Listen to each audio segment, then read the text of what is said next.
আল্লাহ সুবহানাহু ওয়া তাআলা বলেন আয়াতটিতে যে আমি তোমাদের পূর্বে অনেক নবী রাসূলকে প্রেরণ করেছি যারা সকলে বিবাহিত এবং তাদের স্ত্রী সন্তান ছিল সকলে। এক্ষেত্রে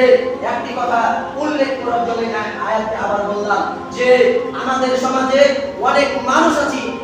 মানুষ আছে যারা বৃদ্ধ অবস্থায় চলে গেলে তাদের কি হয়, বৃদ্ধ অবস্থায় চলে গেলে তারা দেখবেন যদি কোনো বৃদ্ধ স্ত্রী মারা যায় তাহলে তার সন্তান তাকে বিবাহ দিতে নাকচ করে, কারণ তাকে বিবাহ দিলে তার সন্তান যদি আবার হয় তাহলে তার ওয়ারিশ হয়ে যাবে, তার জমি জায়গার ভাগ পেয়ে যাবে।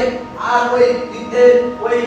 স্ত্রী হারা ব্যক্তি যদি বিবাহ করার সামর্থ্য থাকে তার ছেলে মেয়ের কর্তব্য তাকে বিবাহ দিয়ে দেওয়া, তার ছেলে মেয়ের কর্তব্য তাকে বিবাহ দিয়ে দেওয়া এটি জরুরি আবেদন। কারণ দেখবেন বৃদ্ধ অবস্থায় একজন আরেকজনের প্রতি নির্ভরশীল হয়, বৃদ্ধ অবস্থায় একজন আরেকজনের প্রতি নির্ভরশীল হয়। কারণ আপনি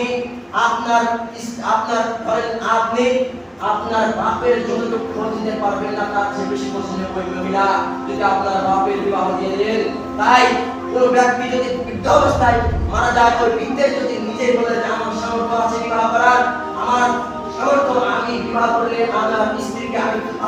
ভরণ পোষণ করতে পারবো, দিতে পারবো, তাহলে অবশ্যই সে তার ছেলে মেয়ের কর্তব্য তাকে বিবাহ দিয়ে দেওয়া।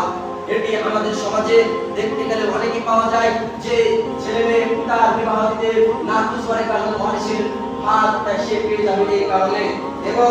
আরেক আয়াতে বলছেন যে ওয়ানকিহুল আইয়ামা মিনকুম ওয়াস-সালিহিনা মিন ইবাদিকুম ওয়া ইমাইকুম, তোমাদের মধ্যে নারী পুরুষ এবং দাস দাসী এদেরকে তোমরা